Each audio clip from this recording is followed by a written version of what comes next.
Well, this is a big day and for many reasons, and I have a very distinguished group of people behind me, mostly medical people and brilliant people, and they really know what they're doing.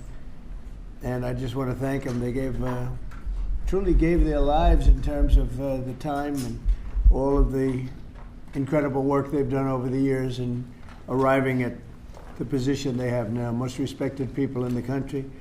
Today I'm pleased to announce that I will be signing an executive order to reschedule marijuana from a Schedule I to a Schedule III controlled substance with legitimate medical uses. We have people begging for me to do this, people that are in great pain. For decades, this action has been requested by American patients suffering from extreme pain, incurable diseases, aggressive cancers, seizure disorders, neurological problems, and more, including numerous veterans with service-related injuries and older Americans who live with chronic medical problems that severely degrade their quality of life. And it's so really, I can't tell you, I think I probably have received more phone calls on this, on doing what we're doing. I don't think I received any calls on the other side of it, but hopefully this reclassification, which by the way polls at 82%, will help many of those patients live a far better life.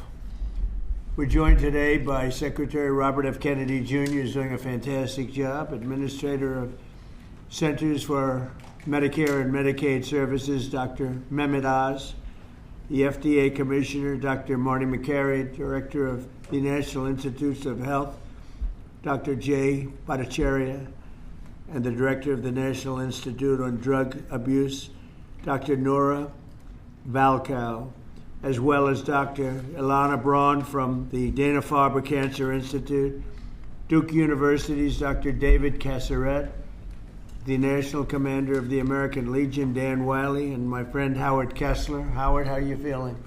I'm telling you, he looks better than he did 20 years ago. But I don't want to go through what you went through to get there. Okay. Right? But it looks like you're doing great. I'm proud of you. I want to emphasize that the order I am about to sign is not the legalization, or it doesn't legalize marijuana in any way, shape, or form, and in no way sanctions its use as a recreational drug. It has nothing to do with it.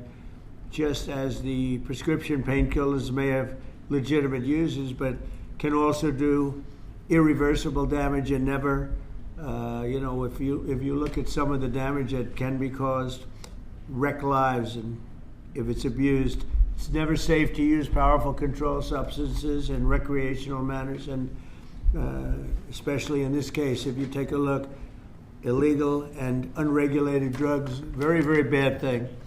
So I've always told my children, don't take drugs, no drinking, no smoking, and just stay away from drugs. I have been, they would look at me and they said, Dad, would you stop saying that? I would say every time I looked at it practically.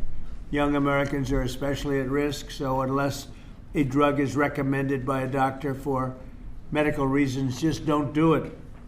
At the same time, the facts compel the federal government to recognize that marijuana can be legitimate in terms of medical applications when carefully administered. In some cases, this may include the use as a substitute for addictive and potentially lethal opioid painkillers, and they cause tremendous problems. This can do it in a much lesser way, can make people feel much better that are living through tremendous pain and problems.